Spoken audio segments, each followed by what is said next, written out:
მე ეგეთი ადამიანის ცემა არ მახსოვს, რაც მე იქ დამმართეს, ყველა ორგანიდან სისხლი გამდიოდა აბსოლუტურად. ლერი ბერიტაშვილმა 2011 წლის ზაფხულის ღამეს საკუთარ თავს გადამხდარი ისტორია დროებით საგამოძიებო კომისიას მოუყვა. ქართული პარტიის წევრმა მისი დაკავების და კუთში გადაყვანის ეპიზოდი დეტალურად გაიხსენა. თქვა, რომ არაადამიანური მოპყრობის ამ ეპიზოდებს კუდის ხელმძღვანელის მოადგილის სოსო თოფურიძის რეჟისორობით ვიდეო კამერით იღებდნენ.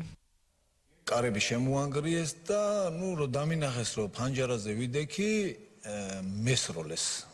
ორი ტყვია მესროლეს. სპაიდერმენი შემარქვეს, რომ მერვე სართულიდან გადავხდი, ვითომ სვავენ მანქანაში. შენ ახლა მიდიხარ სასაკლაოზე და ჯობი აქედანვე გაანალიზო ჩვენ რასაც გეტყვით, იმაზე თავი დაიქნიო. სახელმწიფოს გადატრიალებას რო აპირებდით და გინებით რა თქმა უნდა. ახალაია მოდის რომელ მანქანაშიც მე ვზივარ, ხელზე გაიკეთა რაღაც ეს უთითო წამოსაცმელი, რაზეც კასტეტი ეკეთა და მომატეხა იქვე ყბა.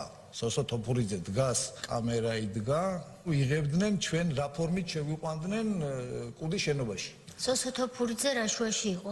რეჟისორობდა. დაგვახრევინებდნენ თავებს ამ ნაცემებს, გაგვარბენინებდნენ, არ ვარგა დაიძახებდა. წამება და არაადამიანური მოპყრობა კუდიდან გლდანის ციხეში გაგრძელდა. უფრო მძიმე აღმოჩნდა საკუთარი ოჯახის წევრების ჩანტაჟისა და დაშინების ისტორია. ბერიტაშვილი ყვება, რომ ჯერ 14 წლის ქალიშვილის გაუპატიურებით დაემუქრნენ. ბიჭის წამება კი ციხის კამერიდან აყურებინეს. შემოდის ვინმე ყვარაცხელია, შემოდის ამასთან ერთად მეორე პიროვნება და ამისი შვილი, ანუ ჩემს გოგოზია, მაშინ ჩემი შვილი 14 წლის იყო. ეხლა მივიდა სახლში და რა ვქნათ. უტრიარდება ახალაია და ეუნება ესეთ რაღაცას, რომ მოიყვანეთ. და ეს ყვარაცხელია ეუნება ესეთ რაღაცას, რომ პირველი მე ვიქნები. მეოთხე დღეს უკვე გადაგვიყვანეს გლდანში. თუ ღამე ფაცაცია გამოვიდოდა და უბრალოდ სიგარეტს მოუკიდებდა და გადააგდებდა, დარწმუნებულები ვიყავით, რომ მიცვალებულს გაიტანდნენ. ყვარაცხელიამ დენით იმდენი მაწამა, რომ გამიხეთქა გული. ვიღაც ახალგაზრდა ბიჭი, კოჭა ლამაზაშვილი. ესეთ რამეს მეუნება, რომ შენ აქედან ცოცხალი ვერ გახვალ. და რატო ვეკითხები? იმიტომ რომ შენ ხელს არაფერზე არ გვიწერ. ვიგებ რომ ჩემი შვილი მომიყვანეს ციხეში. ეზოში როგორ აწამებდნენ ჩემ შვილს, მე თვითონ ჩემი კამერიდან მაყურებინებდნენ.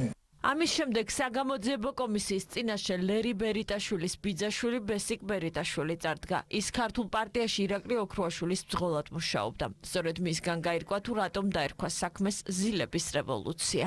თვითონ მე პირადად ცხინვალის საზღვართან დავხვედრიყავი რუსებს, სპეცნაზელ რუსებს, რომელიც იყო 40 კაცი, თავისი აღჭურვილობით და ზილის ზარაში უნდა ჩამესო და გადმომიყვანა აქ, ამბოხებონა მოგვეწყო. ყავდათ ეს ზილი? არა, ვიდრე ცოტა. არ ყავდათ თან. ვინ იყვნენ ის ადამიანები, ვინც განსაკუთრებული სისასტიკით გამოირჩეოდა? გლდანის ციხეში რომ შემიყვანეს, რეჟიმის უფროსი ყოლიქ ფაცაცია, კარები იღება და მაგინებს დედას.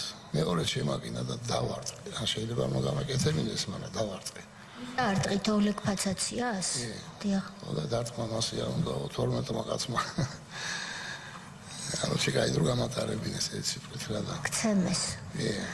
ბესიკ ბერიტაშვილისგან განსხვავებით ნიკოლოზ ჯანჯალაშვილს პარტიასთან შეხება საერთოდ არ ჰქონია, თუმცა სახელმწიფო გადატრიალების აბსურდული ბრალდება მასაც წაუყენეს და ისიც წამებისა და არაადამიანური მოპყრობის მსხვერპლი გახდა. უმრავლოდ ვიცნობდი მაგის ძღოლს, გოჩა ჩიხლაძეს. ქონდა ჩემი ვალი ვასისხე და უნდა გადმოგწეო თანხა. შევხვდი გოჩას, გადმომცა ეს თანხა და მეუნება რომ დღეს მთელი დღეო მანქანები დამდევენ. რო წამოვედი გზაში შევამჩნიე რომ იქიდან გამოყოლილი მეც რამოდენიმე მანქანა გამომო. ღამის 3 თუ 4-20 წუთია და შემოდის ერთი 50-60 სული მასკიანი თავის ძაღლებით. შემოიტანეს მარმარილოს მაგიდა მაქვს მეტრანახევარი და გადაშავებული იყო ეს ჩემი მაგიდა იარა ავტომატით და ეს იყო გამომძიებელი გელაძე ალექსანდრე. დამიწყეს რტყმა. მე ხელები რო დაეღალათ, მოდი ახლა წნევა გაუსინჯოთ.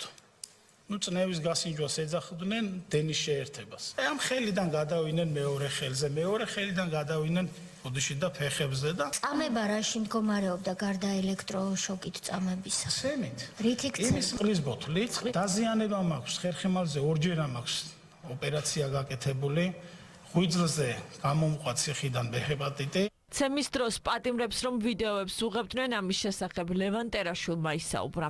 სააკაშვილის ხელისუფლების წინააღმდეგ მებრძოლი და იმ დროს იარაღის უკანონო შეძენა შენახვის ფაქტზე დაკავებული ამბობს, რომ გლდანის ციხის ერთ-ერთ ბლოკში შეყვანილი ადამიანების წამებას ყოველდღე აყურებინებდნენ. ავტომატი, რომელიც ჩამიდეს, ბუნებრივია, მაგრამ ის ავტომატი მინდა გამომახვირო ყურადღება, რომ დავინახე და აქ არავა და მე მეორე მხრიდან მომატარა და ეს ავტომატი იყო ნივთმტკიცება, უკვე არსებული ნივთმტკიცება იყო, ცელოფანში გახვეული იყო, უბრალოდ ეს ბირკა იყო, მოგლეჯილი და უცბად გლდანი მერვე საპყრობილეში გადამიყვანეს 3 დღეში, 7 დღის განმავლობაში წყალი არ დამალეინეს, საერთოდ საჭმელზე ლაპარაკი ზედმეტია, ტანის ამოსზე ლაპარაკი ზედმეტია, ადვოკატი რამე, აი ჩემს არაფერი არ არსებობდა. ყოველ საღამოს ჩამოდიოდა ოლეგი ფაცაცია და გოგა ბუთლიაშვილი. ხან ნასმები იყვნენ, ხან რაღაც გინება შეურაცხყოფ თემა იყო, იმიტომ დაკითხვებზეც გავდიოდით. ყოველდღიურად იყო, გარდა ფსიქოლოგიური ზეწოლისა, ბუნებრივია ფიზიკური ზეწოლა და უმოწყალოცემა. თვითონ ეს საკანი რომ უკეთესად აღწეროთ, სიმაღლეში და სიგანეში რამდენი იყო? 39 ზომა მაქვს, ფეხის ზომა. დიახ. და 5 ტუფლი მეტეოდა ესე მიდებით გაზომაზე სიგრძეში და 3 სიგანეში. ზილების რევოლუციის საქმე ერთ-ერთია და არა ერთადერთი, რომელიც ციხეებში არაადამიანური მოპყრობისა და შეკერილ ბრალდებებს მოიცავს.